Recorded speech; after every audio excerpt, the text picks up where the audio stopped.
Thank you for tuning in to the all-new season of Stories Philippines podcast.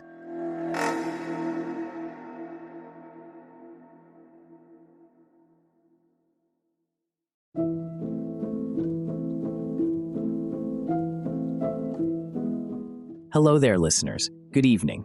I have a fascinating story to share that one of our listeners sent in, and I believe it will pique your interest. The mischievous child. It all started in the peak of the pandemic in 2020, a year of sorrow and uncertainty. I have always been a firm believer in the supernatural, in entities from other dimensions, and even in curses. My aunt and I were visiting my father, who was in quarantine in Marikina. During our visit, my father noticed some rashes on my forehead that looked like prickly heat. They had spread all over my forehead, but didn't itch. However, they were quite noticeable given the shine and roundness of my forehead.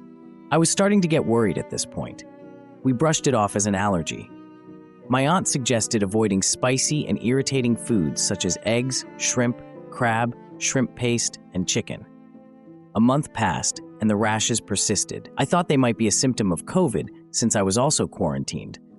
But what made my rashes unusual was that when both my maternal grandmother and my paternal aunt had them examined by a shaman, they were told the same thing. My grandmother instructed me to perform a cleansing ritual using incense, alum, and salt every Tuesday and Friday at 6 p.m., accompanied by prayers.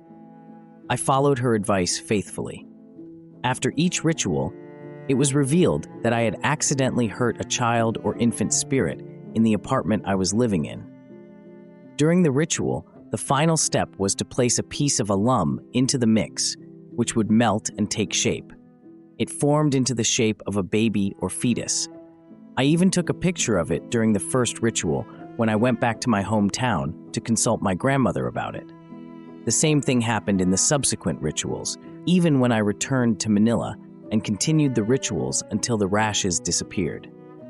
After a few days, my father's sibling messaged me. They found out that I had indeed affected a spirit in the bathroom of my apartment, which was exactly what my grandmother said.